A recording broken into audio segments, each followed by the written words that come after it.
Dans cette formation Access, je vous propose d'aborder les techniques efficaces permettant de réaliser des importations précises des données issues d'Excel vers Access. Comme vous le savez, les méthodes de communication entre les logiciels de la gamme Office sont désormais efficaces et triviales à mettre en œuvre, mais dans certains cas, les données ne sont pas correctement préparées à l'exportation. Parfois, plusieurs tableaux, comme ici, constituent une même feuille Excel. Dans d'autres cas, des cellules parasitent la clarté des informations isolées. Il peut s'agir, par exemple, de cellules de titres fusionnées.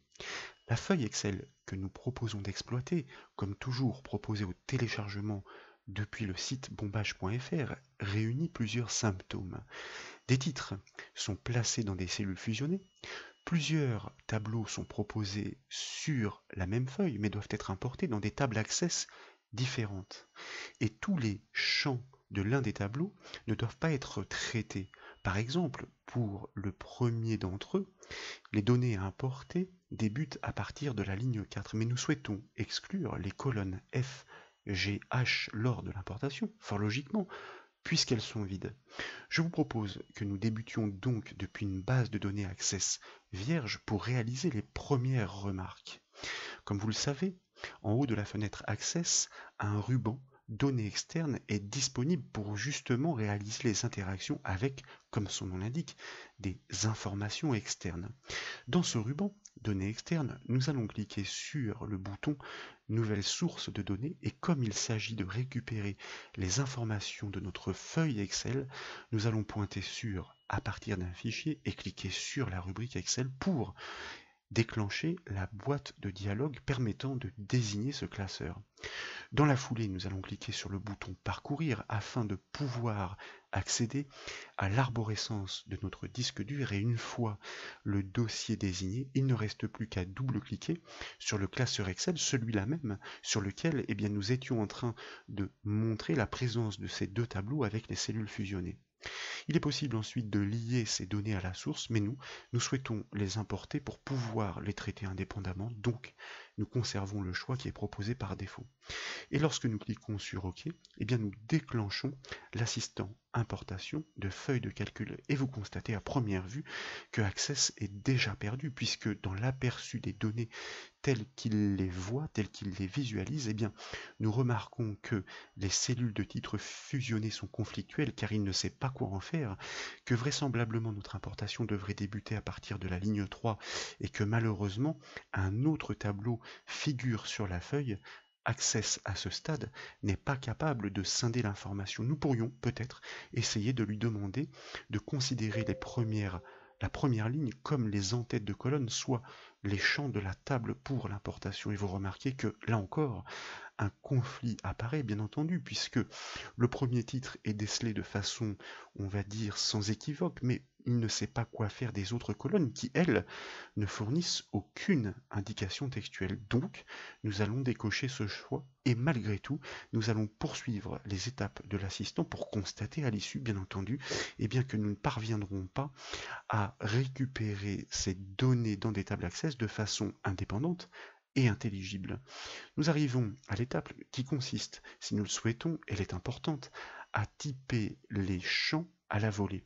Comme nous savons que ces données ne seront pas correctement apportées, nous allons poursuivre en cliquant sur le bouton suivant pour arriver à l'étape qui consiste à définir le champ de la clé primaire. Vous le savez, dans Access, toute table doit posséder une clé primaire qui permet de définir chaque enregistrement comme unique afin d'établir les relations, afin d'accélérer les requêtes par recherche, etc. Donc nous laissons Access ajouter une clé primaire dans un champ en numéro auto incrémenté.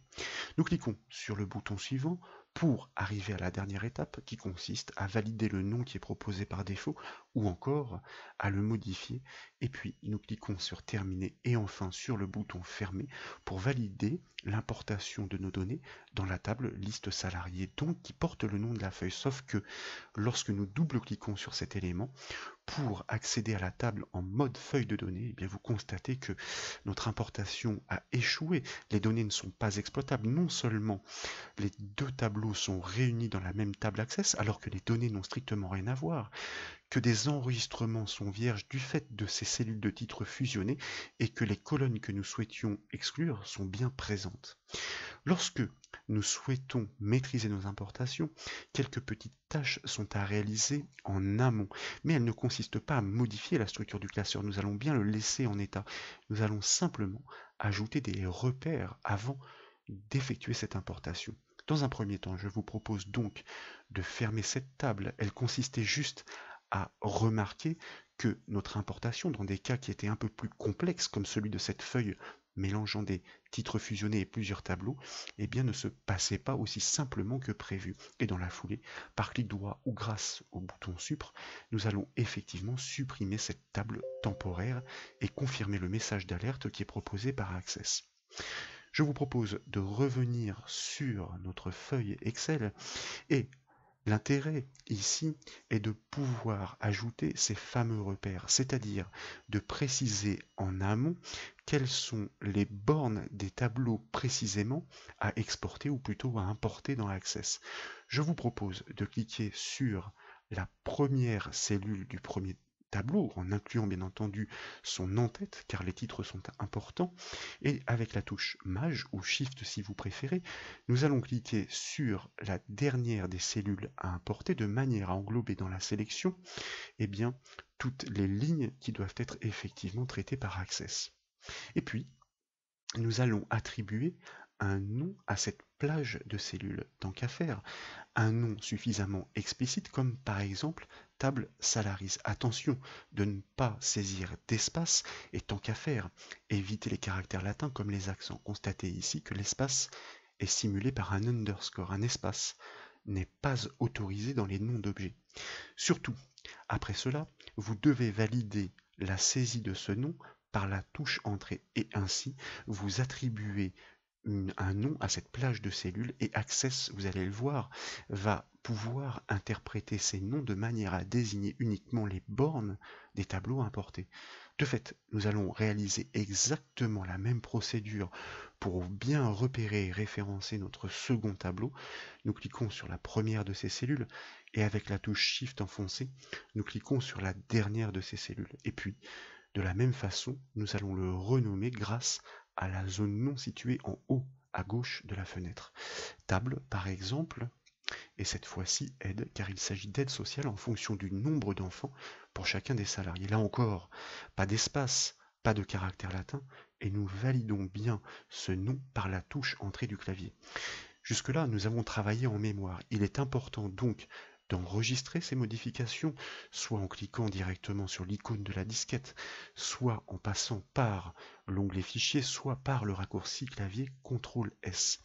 Désormais donc, Access devrait être au fait de ces modifications, si bien que lorsque nous revenons dans notre base de données, toujours par le biais du ruban données externe, nous allons cliquer sur notre bouton Nouvelle source de données et comme précédemment, nous pointons sur à partir d'un fichier et nous choisissons la rubrique Excel.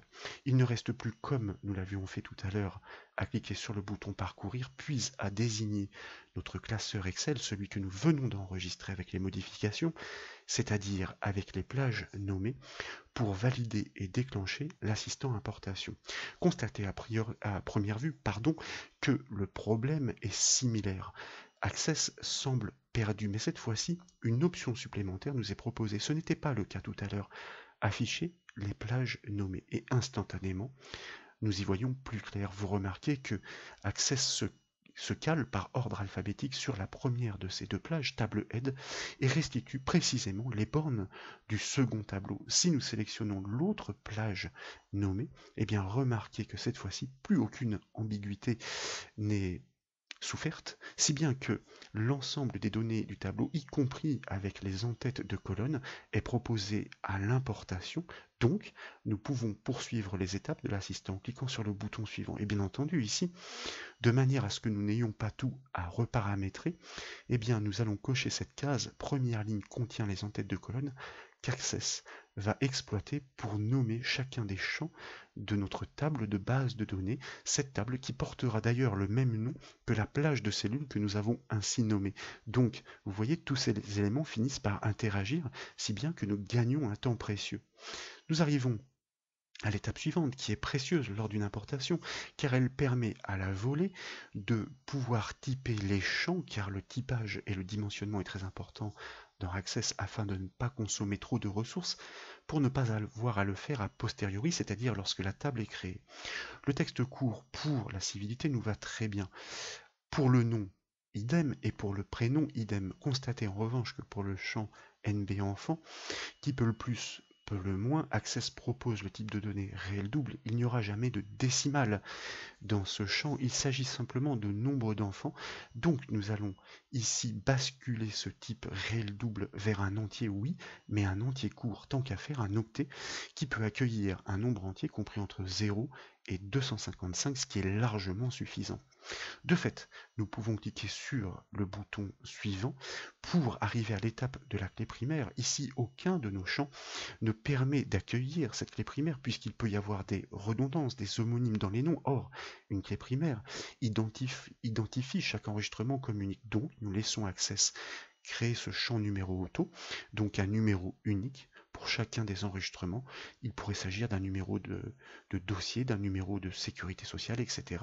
Et ainsi, nous avons bien chaque enregistrement identifié comme unique. Nous poursuivons notre assistant en cliquant sur le bouton suivant. Nous pouvons conserver le nom qui est proposé par défaut car judicieusement nous avions nommé ces plages de cellules.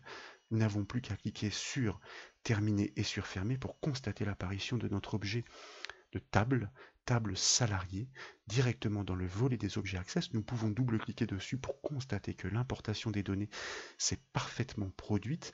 Et si nous affichions par le biais du ruban accueil notre table en mode création, nous aurions en plus le plaisir de remarquer que nos paramétrages en amont ont été respectés. Notre champ NB enfant a bien été typé comme un entier court, soit un octet. Eh bien, il ne reste plus qu'à reproduire exactement le même processus pour importer notre autre tableau de la même feuille Excel par le biais du ruban données externe, nouvelle source de données à partir d'un fichier Excel. Nous cliquons sur parcourir afin de désigner à nouveau notre classeur Excel et puis nous allons ici, vous voyez qu'un nouveau choix est proposé car une table existe désormais dans notre base de données, la table de notre importation, si d'aventure nous souhaitions importer ces données dans une table dont la structure est identique. Ce n'est pas le cas ici, nous souhaitons créer cette table à la volée durant l'importation. Nous conservons donc le choix par défaut, nous cliquons sur OK. Et puis, comme précédemment, de manière à ce qu'il n'y ait pas de conflit dans l'interprétation des données, nous cochons la deuxième case, afficher les plages nommées pour sélectionner la table Head, celle qui référence notre deuxième tableau.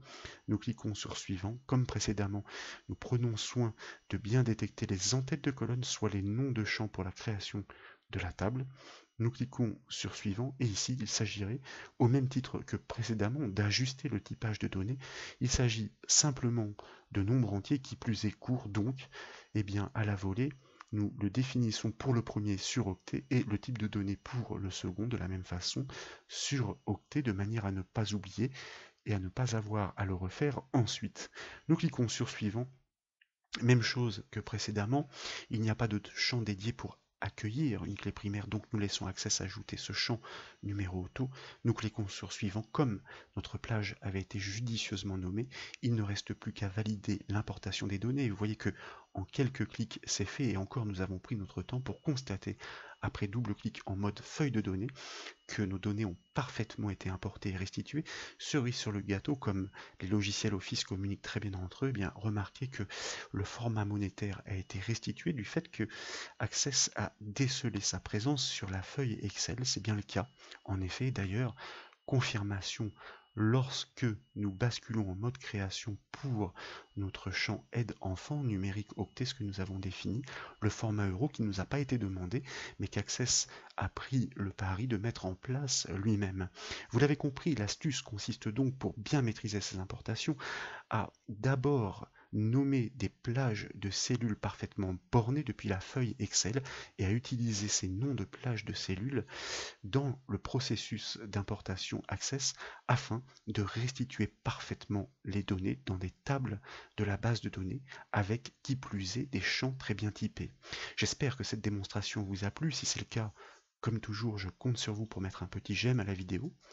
Et comme vous le savez, vous pouvez retrouver toutes les autres formations sur le site bombache.fr. Je vous remercie.